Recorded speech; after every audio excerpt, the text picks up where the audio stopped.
This is the first week in our study of Nietzsche. Now, I want us to think of Kierkegaard and Nietzsche as foils for one another. We saw that Kierkegaard argued that the aesthetic life might be the initial life we all live, but it's the worst sort of life, that it's superseded by the ethical and ultimately the religious life. Nietzsche, by contrast, is going to argue in the reading for today, The Birth of Tragedy, that the aesthetic life is the right sort of life for us to live.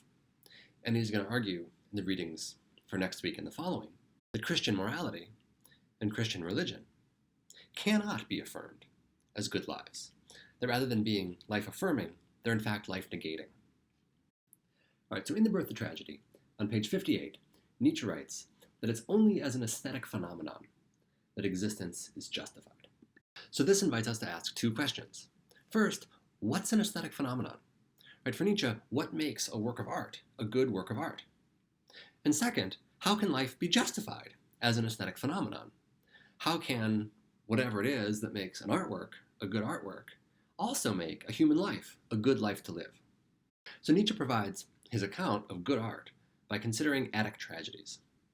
And he analyzes Attic tragedies in terms of two elements that he calls the Apollonian and the Dionysian. Examples of Attic tragedies are Aeschylus's Oresteia, or Sophocles' Oedipus. Okay, so what are the Apollonian and the Dionysian? And how are these two elements combined in Attic tragedy? So Nietzsche refers to the Apollonian as the art of the sculptor.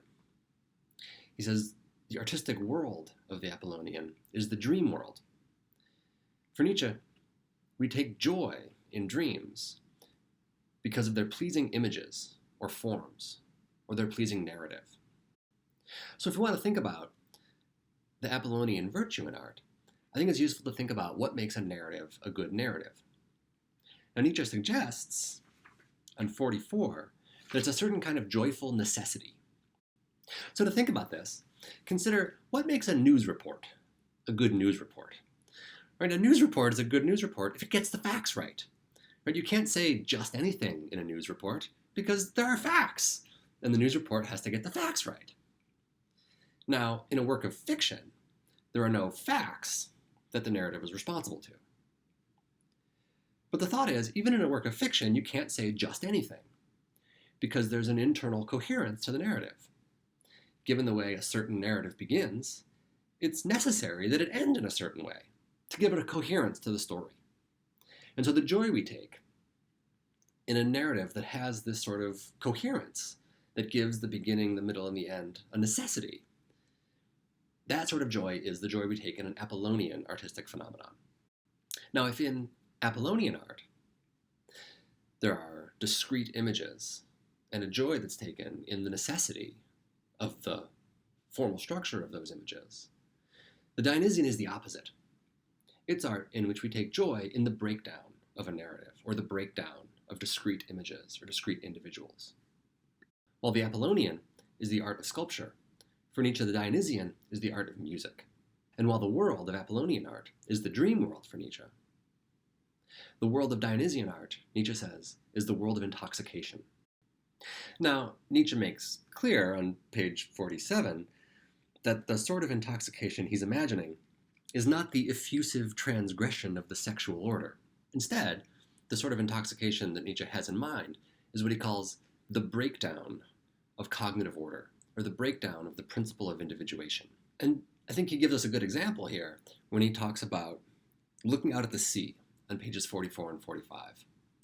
So if you can imagine looking out at the sea, at first, there's a chaos in front of you. There seems to be no particular order. As you look at the sea for longer, you might try to identify certain waves or a pattern in the waves. But as soon as you do, they come crashing down, and that order gives way to chaos again. So for Nietzsche, the joy we take in looking out at the sea and having our attempt to make sense of it, to make cognitive, rational sense of it break down, that's the joy we take in Dionysian art. Nietzsche thinks music is a paradigmatic Dionysian art. And so here, he can't be referring to any sort of song that has like a narrative. The words and the sense that the words make in a song can't be what characterizes music as Dionysian art. Instead, what Nietzsche must have in mind here is the underlying rhythm or melody to a piece of music. It's whatever it is in the music that we want to tap our feet along to or hum along to, even when we don't know the words, or the words don't make any sense to us. And Nietzsche's claim is that when we tap our feet with the music, or when we hum along to the music, there's a way that we become one with the music, and we feel a unity with whoever else might be tapping their feet or humming along to this music. For Nietzsche, this is what Dionysian art does for us. Now, Nietzsche's point isn't to suggest that Dionysian art is better than Apollonian art. Instead, his point is to suggest that Attic tragedy is great art because of the way that it combines the Apollonian and the Dionysian elements in art. Now, the key features of Attic tragedy are the relationship between the chorus and the main characters for Nietzsche.